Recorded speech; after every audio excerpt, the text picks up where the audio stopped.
Hello, everybody, and welcome back to the channel. In this clip, Bishop Barron is giving just an absolutely breathtaking, brilliant speech to Congress. I think this is probably the thing that Congress needs to hear most. And so I want to show you a part of his speech, the opening part of his speech, where he gives a brilliant, brilliant story of Francis of Assisi and his encounter with Pope Innocent III. Now, basically, the main premise of what you're going to get from this clip is Bishop Barron is inciting the imagination, kind of like C.S. Lewis did in Britain during the World Wars. Bishop Barron is inciting the imagination of these weary congressmen to get back to their divine calling.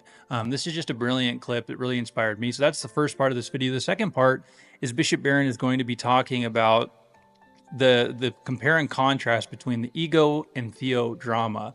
I find this to be one of his excerpts that he often cites within his speeches, and I've found it to be very, very helpful and fascinating. So let's go ahead and watch what he has to say, and then at the end, I will have my concluding remarks. It's the scene when Francis and his first followers, there were 12 of them, arrived in Rome to the papal palace. And Francis and his brothers were seeking approbation for this new order of theirs. So into the grand papal palace comes this little band with their unkempt hair and their threadbare habits and their bare, dirty feet. And they make their way very tentatively into the splendor of the papal palace. And the room is filled with cardinals and archbishops and courtiers and hangers-on, all in their resplendent robes. And then at the very far end of the room, on this high dais, sits the Pope. And the Pope in question was Innocent III. By the way, one of the most important figures in the Middle Ages. Great figure in many ways. Francis enters. Oh, by the way, and Innocent III in this movie is played by the great Sir Alec Guinness. So about 7 years before he played Obi-Wan Kenobi, he played Innocent III. So in come Francis and his followers. They kneel down, and Francis commences to read very awkwardly from a Latin text. Well, it's true, the historical Francis was barely literate in his native Italian dialect. He could hardly read Latin. So sure enough, he's kind of stumbling and mumbling his way through the text. And all the archbishops and the courtiers are kind of exchanging knowing glances, this poor bumpkin coming into the Pope's presence. But finally, in frustration, Francis casts the text aside. And kneeling before the Pope, he begins simply reciting the words of the Sermon on the Mount. Now, mind you, he's not commenting. It's not a sermon, not a gloss or anything. He's simply, from memory, reciting the words of Jesus about poverty, humility, simplicity of life, love of enemies, radical trust in God's providence. Just reciting the words of Jesus. But as he does so, the room begins to murmur and mumble, and people exchange glances, and they frown at him. And how dare he do this in the Pope's presence? Speak the words of Jesus. Finally, he reaches the climax of his speech, saying, consider the lilies of the field. Not even Solomon in all his splendor was arrayed as one of these. At which point, they all rise up, they send the sergeant at arms, and they carry Francis and his friends bodily out of the papal palace. At which point, Alec Guinness, so Innocent III, who had been covered in this cope that was so elaborate and jewel encrusted, it looked like a coffin. He takes off the cope, and then he dramatically raises his hand as though he's calling on a higher power. And he says, call them back. And so with that, they go out and they find Francis and his friends, and they bring them back into the Pope's presence. At which point, he begins this very slow descent of the great staircase. And he comes down from his height to the level of the holy man. He takes him by the hand, and he says, when I began as a young priest, I was like you and your followers. I was filled with simplicity and enthusiasm and high idealism. And then he's still holding his hand. He says, but as you can see, years of church governance and administration have largely extinguished that early light. At which point, the Pope, who had been up on this raised dais, covered in this jeweled cope, now kneels down, and you hear the room gasping in shock. He kneels down and kisses the dirty, bare feet of St. Francis. Now, you see why I like that story, that scene. Because it's exactly what I asked these priests to do. Remember when you first heard the call, when you first heard the summons to be a priest, back behind all the concerns, anxieties, and cares and so on of the present moment. Go back to that time, and you will find, I wager, a moment of extraordinary clarity and spiritual power. Okay, here's the point I'm going to make today, everybody. I think that principle and that scene has to do not just with priests, but with everybody in this room. This sense of being called, summoned, sent on mission, I think applies to everybody in our culture, including everybody in this room.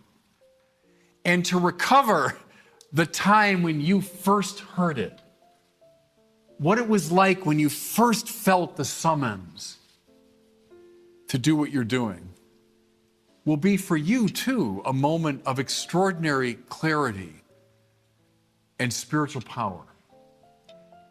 So what I think is so powerful about what Bishop Barron is saying here is that all of us are summoned, all of us are called by God. And the irony of the gospel that the last shall be first and the first shall be last, we kind of see that in Francis Assisi and this retelling of Bishop Barron of that kind of emotional narrative embedded within that movie. But I think there is lots of spiritual and theological truth there. Notice too the intuition that I'm garnering from listening to Bishop Barron is this reality that when you start, you are in a simple mindset of simply following what you know to be true in a secular sense, and in a theological and supernatural sense, you're following the summoning of God and what he's calling you to do. And notice how the narrative kind of has ebbs and flows, that where you can be like the Pope, or you can be like a prince, or you can be like the president, and you can lose that sense of calling precisely for pragmatic and political corruptions and reasons. And so to get back to that initial calling is what allows us to continue down the track of doing what we know we should be doing, especially for these people, because they're in the Library of Congress, because they're Congress people. They have a lot of authority, and they need to be enacting that authority through that initial calling, through that initial summoning, that simplicity, that authenticity for why they began to do what they did in the first place. And so I think it's this virtue, this religious virtue that Bishop Barron is talking about, that is so needed within the political sphere of the United States and within all spheres where there is authority, is this: it's me and God, and I am going to do what I know is right. It's not going to be pragmatic. It's not going to be political. I'm going to do what I know is right, because that's what got me going in the first place. Okay, so now Bishop Barron, and if you want to watch the entirety of the speech, it was almost an hour long. Obviously, this is Bishop Barron's content, so I'm not going to do that. I have a link in the description below. I do want to show you one more part of this speech, which is where Bishop Barron talks about the theo and ego drama. I think this motif is so incredible and so important, because it is what is necessary to apply in a practical sense that which he is talking about in this opening part. What you have to do is let go of yourself and live into the calling that God has for you. Let's go ahead and see what he has to say, and then I'll come back with some concluding remarks. It exemplifies beautifully the tension between the ego drama and the theodrama. The ego drama, we sinners all live it to varying degrees. The ego drama is a drama that I'm writing, I'm directing, I'm producing, and above all, I'm starring in. Right? This is the Bishop Robert Barron Show. It's on the road in Washington. Here are my bit players. I am the center of this great drama. But see, remember that third spiritual path. Your life is not about you. It's about this kadosh, kadosh, kadosh, this holy one, this other who's broken into your life. He's the director. He's the producer of this great drama. And he wants you to play a role, to be sure. But you come alive when you let go of the little petty business of the ego drama. And you surrender to the theodrama. See, that's listening to the voice. Remember that time, all of you, when you first heard the call, and I'll just say it, honestly and bluntly, from God, to do the work of justice. Can you follow the theodrama and let go of the ego drama? Everything else will follow from that. What needs to be done, justice, will never be done if you're consumed with the drama or narrative of self-gratification, self-fulfillment, and self-elevation. Self-elevation, self-gratification, all of those different things that we can be obsessed with, they need to be put aside for the bigger, better realities of God and what God is doing. The main thing that Bishop Barron is saying here that I think is so profound is that the transcendental God has to break into your life. Bishop Barron talks about the buffered self, to punch holes in the buffered self.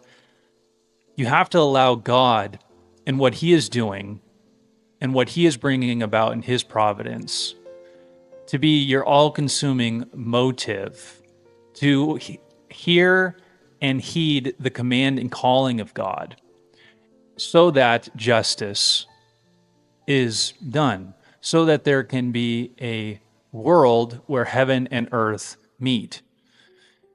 If those in power do not submit to divine authority, the theodrama, and the calling, and not just in the calling in the sense of them understanding it and where they're at now, but the sense of calling that all humans have within them ever since they're little kids, that they need to do what's right, that they need to be just, that they need to live moral lives.